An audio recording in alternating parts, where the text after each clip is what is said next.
Super easy way to remember calcium on your exams and never get it wrong again. All right, so calcium calms down muscles. Calcium calms down muscles, all right? Our normal values are 8.5 to 10.5, just to keep in mind. So if calcium calms down muscles, then what happens when you don't have enough calming? It's like you lit a match on your muscles and they're gonna be very, very tight. So you're gonna have cramps. And remember, the heart is a muscle too, so you're gonna have arrhythmias. You will have trousseau sign, which is where you take a blood pressure cuff and put it on their arm, blow it up as hard as you can, and then their hand is going to cramp into a sign language T, okay? You've got chavosics, where you flick their cheek and it twitches. Hyperreflexia, you hit the little hammer on their knee and bam, they hit you right in the face. Seizures, so you lit a match to their muscles and it's very, very, very, okay? Then you go over here to high calcium. Now, if calcium calms down muscles, then high is going to be very calm. They've got high calcium, that's whack. Okay. All right. So their muscles are going to be weak. They're going to have kind of weird heart arrhythmias. Everything's going to slow, right? The muscles are weak, so you'll have constipation. Now, your body, in an effort to bind up all that calcium and get rid of it, will turn the calcium into kidney stones. All right. So how do we treat this one? We're going to give IV fluids to kind of flush it out, and you're going to give calcitonin, which tones down the calcium. All right. So recap: calcium calms down muscles. Normal values 8.5 to 10.5. If you have low calcium, then your muscles are not calm at all. You let a match to your muscles and they're going to get really, really, and then if you go high on calcium and they have a lot of calmer downer, then they're going to get weak and you're going to have constipation and they'll get bound up as kidney stones. I'm doing all the electrolytes this week. Scroll back a couple videos. You'll find potassium as well. And then I have further breakdowns that are a lot longer than this if you want to go more into it on my YouTube channel. So check in on that too. You'll have a good one. Potassium imbalances made super simple in 2 minutes or so, okay? So we're gonna talk about potassium so you don't miss this on the exams, all right? Potassium is like electricity, okay? It's a bzzz for your body, especially for your heart. Your keyword for potassium, heart. Potassium, heart, okay? So if we have low potassium, which hypokalemia, then the electricity in the body is very low. So the patient's gonna feel lethargic and they're gonna be constipated and their heart's not gonna get enough electricity. This is a very highly testable exam concept. When they have low potassium, they will either have an inverted or a flattened T wave, okay? How do we treat this, okay? We are gonna have them lick potassium, all right? So you're gonna give them either PO potassium or you will give them potassium added to IV fluids. Never push potassium. That is called murder, okay? And we don't wanna murder, okay? Our job is to save our patients, all right? So if you look at high or hyperkalemia, you're gonna remember packed. They are packed with potassium. So what will we see? Now, electricity, they have had so much electricity that they have shorted out the system, and now the system is, when you have a huge surge of electricity in your house, the power goes out, right? So on the EKG, highly testable concept, we will have peaked T waves, but their heart got a surge of electricity and then shorted out, so they will have massive arrhythmias leading to cardiac arrest. How do we treat high potassium? We treat them with the antidote, which is called K-Exolate, okay? We will definitely have done an EKG, okay? Anytime on nursing school questions, they ask you, you think your patient, even think your patient has high potassium or any kind of potassium imbalance, we are immediately gonna do an EKG because you will see cardiac problems on either side because your keyword for potassium is heart, okay? So we've already done an EKG. If all else fails, we can do dialysis to pull out the excess potassium out of their body.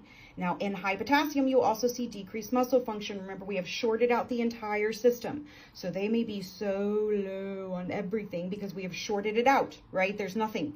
Cardiac arrest, their heart stopped, okay? That the muscles just boop, boop, boop, boop.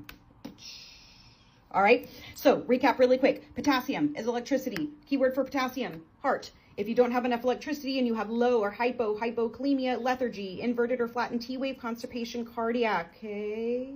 How do we treat it? We have them lick potassium, okay? If they are high or hyper, they are packed with potassium, right? So how do we treat that? We're gonna give them K-Exolate or dialysis, okay? Bottom line is highly testable concept, potassium, EKG, because the keyword for potassium is heart. I have a lot more information on potassium. I have a big, longer video on my YouTube. Check it out. Master magnesium imbalances and never get them wrong on your exam. I can teach you magnesium high and low in less than like 2 minutes, all right? So magnesium is a muscle relaxer. Normal values are 1.5 to 2.5-ish. I have an entire video on how to memorize electrolyte imbalances. Scroll a couple videos back. So magnesium is a muscle relaxer, all right? So if you have low magnesium, then your muscles are not relaxed. You don't have any muscle relaxers. So everything is super tight and tense. So here, we are going to do signs of low magnesium. It is going to spell that ass. We've got tremors and hyperreflexia. So your reflexes are really increased. Watch out, they'll kick you in the face. You've got arrhythmias, because remember your heart is a muscle too, right? Tight muscles. You've got ataxia, which is your drunk walk, which also means like your altered gait. Okay, your gait's going to be kind of off. You're going to have anxiety because everything is super excited and tight, okay? Everything's going to go so crazy in your mind, you're going to have seizures and spasms, all right? So if magnesium is a muscle relaxer and you don't have any, then everything is tight. That ass is tight, okay? Oh, didn't mean to even make that. All right, so if it is high and magnesium is a muscle relaxer, then everything is going to be very relaxed. So we're going to watch out for that, all right? So you're going to have weakness and absent reflexes. When you try to do reflexes, they're either going to be absent or decreased. Everything is going to be so relaxed that they're going to be tired of breathing. So you're going to see the respiratory rate go down. Watch out for that. That's scary, okay? They're going to be so decreased on everything that they're going to be confused and go into a coma. Blood pressure is going to go down. They're going to have hypotension, all right?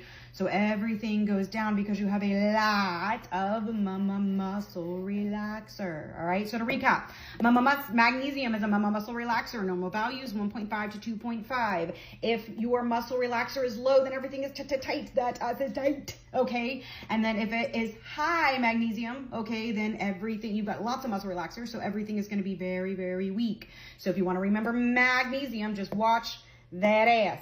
Watch that ass. Bye-bye now. If your patient is confused and seizing, which sodium imbalance are they in? Trick question, because it's both.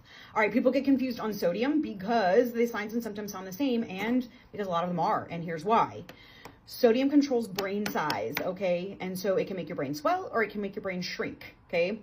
So most important to note is here, we are made up of salty water. I've said that in a lot of my videos. We are ocean water, okay? So we've got sodium, we've got water. We're made up of salty water, okay? Remember that water always follows salt, okay? So in hyponatremia, we have more water than we do salt because anemia means blood. So there's less salt in the blood, which means there's more water. The water is going to follow salt and it's going to make the brain swell. Anytime you piss off the brain, it seizes. It throws a giant hissy fit, okay? Every single time. You piss it off with anything, literally. Fever, pissed off, seizing, okay? Low calcium, pissed off, seizing, okay? Low sodium, pissed off, seizing, all right? So whenever your brain starts to swell, well, yeah, that's going to make you not feel so great. So you're going to have things like confusion and headache. You're going to start seizing, all right? You're eventually going to end up in a coma, okay? So you'll see how big the brain is here. And hypernatremia, high salt in the blood. Now you have more salt here in the bloodstream than you do in your tissues over here. So the water from your brain is going to and follow the salt, okay? Just, okay? And that is going to cause your brain to shrink, which that's the last thing we need in school, right? Is our brain to shrink. So whenever the brain starts to shrink and now they have a lot of salt here in the blood, they thirsty because your body is wanting to water down the salt, okay? They're going to be kind of pissy because remember we pissed off the brain. The brain's a diva and it gets real mad, okay? Confusion and seizures. Anytime you piss off the brain and the brain's pretty pissed whenever you shrink it, you're going to have seizures. All right, so to recap, anytime you see sodium, your keyword is neuro, sodium, neuro, sodium, neuro, because we've got brain here. Hyponatremia, low salt in the blood, okay? Low salt in the blood is going to cause the brain to swell whenever the water from in here is going right into the brain, okay? So over here in hypernatremia, okay, the brain is going to shrink because the water is going to follow all this salt, and they're thirsty and they're seizing, no matter which way we go. So at Ivy League, what we say is, for no matter which one it is, it's headache, coma, seizure, death, headache, coma, seizure, death, headache, coma, seizure, death, which is neuro, okay? So your keyword for sodium is neuro. If you need more information on sodium or you want to go more in depth, I've got a full playlist on my YouTube. Have a good one.